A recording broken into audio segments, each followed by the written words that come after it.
नमस्कार मित्रांनो, big boss मराठीच्या घरातून फार लेटेस्ट अपडेट अशी समोर आलेली आहे। सूरजनी घरामध्ये फार मोठा राडा केलेला आहे। सूरजनी घरात फार मोठा पंगा घेतलेला आहे। संग्रामनी घरामध्ये एंट्री केल्यामुळे फार घरातलं वातावरण तापलेलं आहे। अशातच आता सूरजनी देखील फार मोठं पाऊल उचललेलं आहे।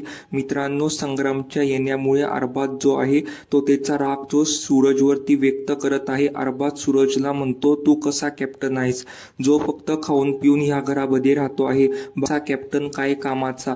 आणि सूरज जो आहे तो अरबाज फार प्रचंड भडकतो आणि तो म्हणतो, आता मी याला दाखवतो मी कसा कॅप्टन आहे ते। आता मी त्याला माझा गावठी पॅटर्न दाखवतो आणि मॅक्सिमम शॉट देखील देतो, याला म्हणजे देखील मी कसा कॅप्टन आहे असं म्हणूनच आता सूरज अरबाजला फार मोठा गारपी पॅटर्न देतो आणि असं आपल्याला फार मोठं बघायला मिळणार आहे अपडेट। अशा आजच्या भागामध्ये आपल्याला सूरज आणि अरबाजमध्ये फार मोठा राडा बघायला मिळणार आहे। तर तुम्ही ह्या दोघांपैकी कोणाला सपोर्ट करता ते कमेंट करून नक्की सांगा आणि अशाच नवनवीन बिग बॉसच्या अपडेटसाठी आपल्या या चॅनेलला सबस्क्राईब करा।